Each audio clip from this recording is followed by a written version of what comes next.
Good morning, everyone. Hope you are having a wonderful summer vacation. This video is going to be sharing with you 5 classics that our family really enjoyed reading, and I want to share with you so that you can maybe incorporate them into your whole year. The thing about classics is that sometimes they can be very old-fashioned in speech and content, and it can be very hard to read aloud or give to your children to read just because of the content. Classics tend to focus a lot more on surroundings, not so much on dialogue. I only have 3 here to hold up to you, but I have 2 others, and interesting, the 2 out of the 3 that I have here are the sequels and not even the first ones. We are just packing up everything, and I wanted to make this video especially as you're making a new year or a new school year reading list and all these types of things. Again, these are books that we have read aloud and we have really enjoyed. And I could go on forever, but I'm trying to keep it basic to 5, and maybe I'll do another 5 video because you might have already read these.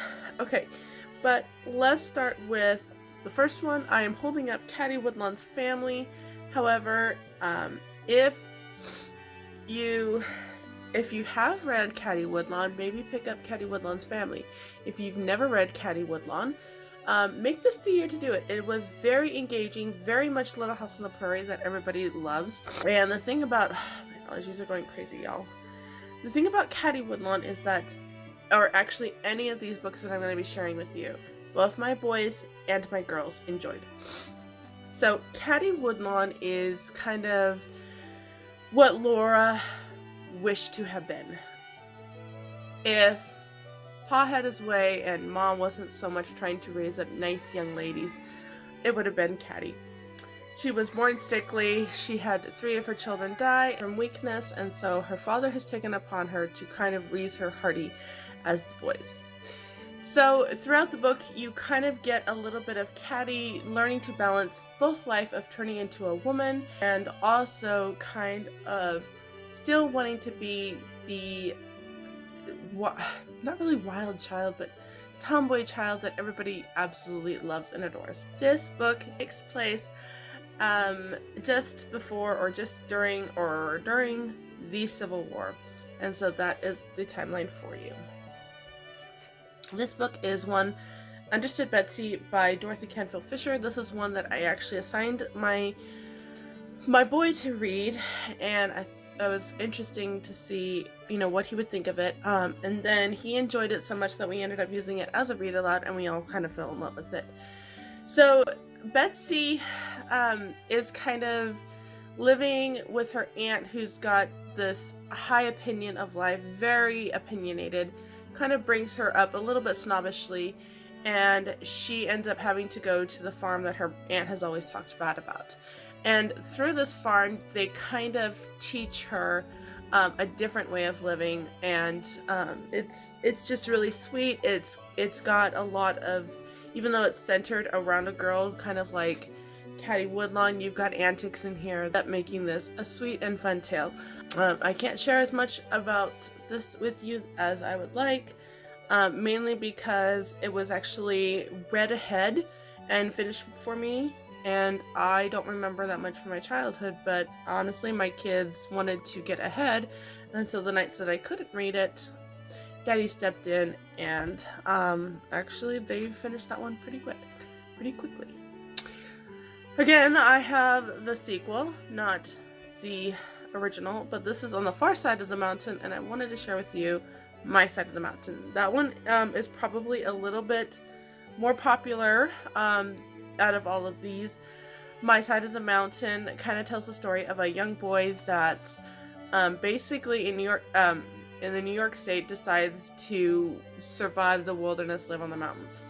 So it's definitely very popular with my boys. I think my daughter still ended up kind of liking the nature aspect of it, and my younger daughter just listened to it and did her knitting or whatever.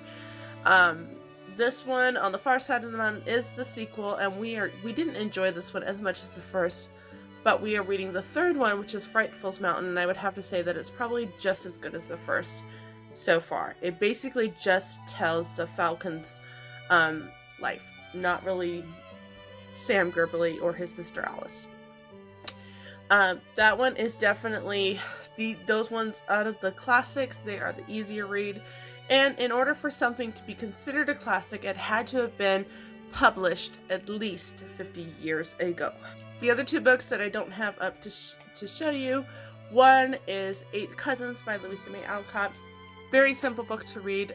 Wonderful book. Definitely has the boy and the girl aspect. Rose, her father has died. Her aunt is trying to raise up this fragile creature, but in not a way that is very healthy. And when her uncle, the guardian, comes home, he ends up being a doctor, but he is more of, nope, this is better for you, go and run with the boys. And the cousins, the 8 cousins, or the 7 cousins, are all boys. So she's the only girl among the boys.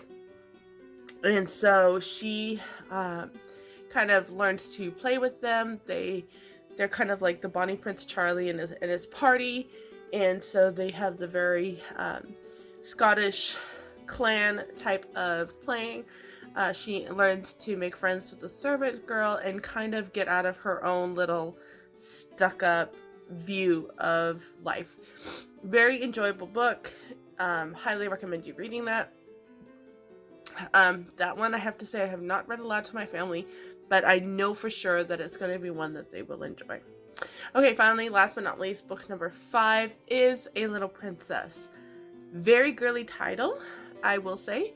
However, the story within Sarah Crew not only captured my little 5-year-old that I was reading it to, but everybody wanted to hear a little bit of Sarah Crew and how she navigated life through all of her trials and conflict and things like that. So Sarah Crew is sent to a very prestigious boarding school in England after living in India all of her life. She's young, but she has read great works of literature. She was kind of spoiled by her father, but the personality of her was very sweet and very loving. And even though hard circumstances hit her, she still seems to maintain this sweet disposition that she finds in the idea of being a princess, a servant to the people, which I think is wonderful, especially in today. I think we have this idea that a princess is to be served rather than a princess is, a servant of the people. Sarah Crew has some great lines in there, some great perspectives, and I think anybody that reads it will take a lot from it. Not just the young, but the old alike, which, again, I would say goes right along with what C.S. Lewis said, which is a great book is not only enjoyed by the young, but by the older generation as well. And that's paraphrased. So these are the 5 classics that I hope none of you have read. Actually, I do hope you have read, but for those that haven't, maybe these titles will help you begin to plan your year. Again, I was really specific and I tried to choose ones that were easier to read. I would say probably out of all of them, Little Princess, the language in that is a little bit more mature, but it is so worth reading. And so thank you so much for watching this video. Have another cup of coffee, read another chapter, and I will see you in my next video. Bye.